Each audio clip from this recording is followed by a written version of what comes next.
Thank you so much for your comment. I think that I would agree with you, but the caveat I would say that lust is a result of a lack of self control.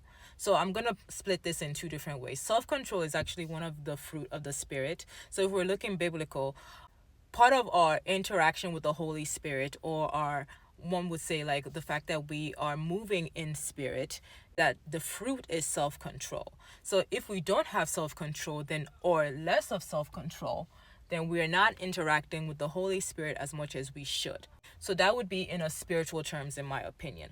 But when we're talking about our mental health, looking at our physiological state, a lack of self control is a function of capacity.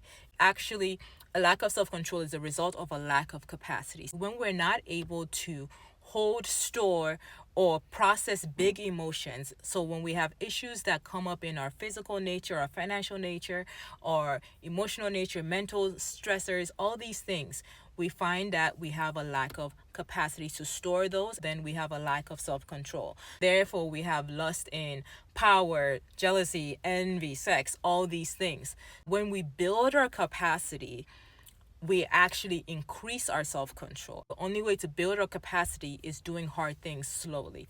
For me, when it comes down to hypersexual behaviors, how I was able to deviate from the porn addiction was because I chose to do a hard thing.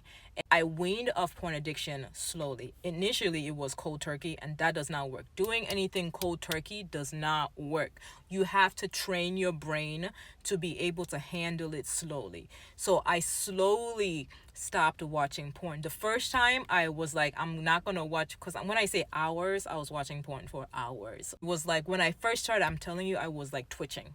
It was like I was twitching because my brain was used to getting those dopamine hits, right? So you have to slowly do it and train your brain and stand on it. Now, because I know that to use my resources, I would not recommend training your brain without support. So I always recommend, like, go to therapy, get the appropriate help to support you in this journey. I bet on myself, and I'm a scientist in a way, so I like to test my hypothesis. But I would not recommend trying to increase your capacity without getting appropriate help. So if you're somebody that's watching this and you struggle with lust in any way, please get the appropriate support so you're able to increase your capacity and you're able to meet those goals. Please do not try to do this by yourself. It is so much harder, and it's really hard, okay? Thank you.